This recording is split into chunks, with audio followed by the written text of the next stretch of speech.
Hi everyone, welcome to or welcome back to my channel. I really hope that you're having a great day. In this week's video I'm going to be sharing with you how I deal with learning a language on top of school, college, work, whatever you're doing. So I'm currently an A-level student. I'm doing 3 subjects, which are chemistry, maths and Spanish. So I go to school every day, plus I'm teaching myself Korean on the side, and I have a few other extracurriculars as well. Today I'm going to be sharing with you how I managed to get all of this done and still have free time. Also, make sure that you subscribe to my channel because I post a lot more videos like this in terms of productivity, language learning, revision techniques and vlogs. Let's just get straight into it. So the key thing that you want to be keeping in mind is that you don't want to be falling behind in the language or likewise falling behind in your studies. So you need to constantly be prioritizing what your key things that you need to be doing are, whilst also making sure that you're making time for those extras. So the most important way that I do this is by planning everything. So essentially I write a list of everything that I have to get done weekly, daily, or you could even do it monthly if you prefer. Normally prioritize like the top 3 things that I have to get done that day, whilst also writing in any extra things that I want to be doing as well.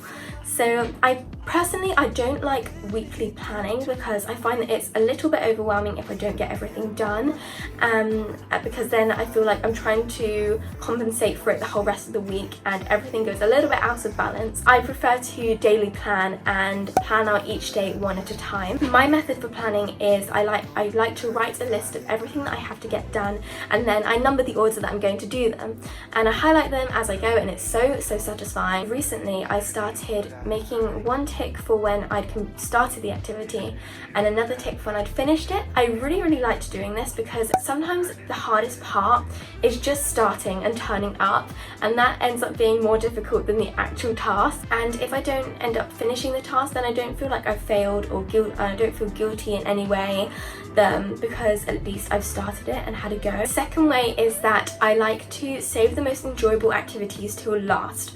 So normally what I do is I get all my schoolwork done first in the morning, and then I save Korean session as a reward.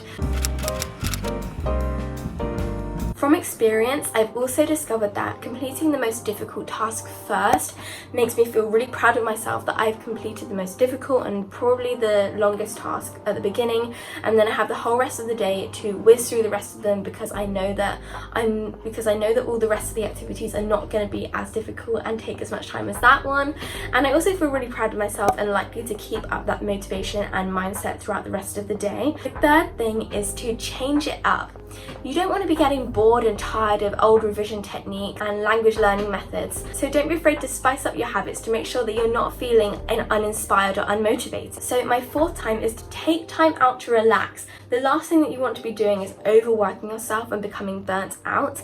And also don't be afraid to say no. If you feel like you can't handle anything else, it's totally okay to decline and refuse sometimes, because at the end of the day your mental health is so much more important than doing that little extra bit of work done.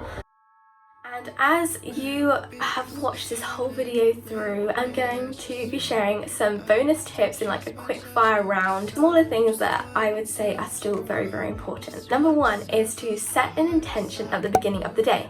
Today is going to be great. Second thing is to use Pinterest for daily inspiration. I like to find like vision boards that people have already made on Pinterest and then just look at them, and it makes me feel really inspired and motivated. You could even go the extra mile and then save those pins as your phone background, so then every time you open your phone you'll be feeling inspired. Next thing is to try to avoid foods that you know is going to put you in a slump. For me this is probably food like chocolate, because when I eat too much of it I just feel like I don't want to do anything else and procrastinate even more than usual, and trust me, I am a queen of procrastinating. So lastly, remind yourself that however productive you are that day, it does not define you. It honestly doesn't matter if you're not productive 24/7. Don't bully yourself and make yourself feel guilty if you don't get everything done one day and you don't do anything that day, because it really doesn't matter in the long run. And like I said earlier, your mental health is so much more important. And that is my last tip. Thank you so much for watching. I really hope that it inspired you and gave you some new ideas to be implementing into your routine. I look forward to seeing you again very soon. Bye! Do you feel the same?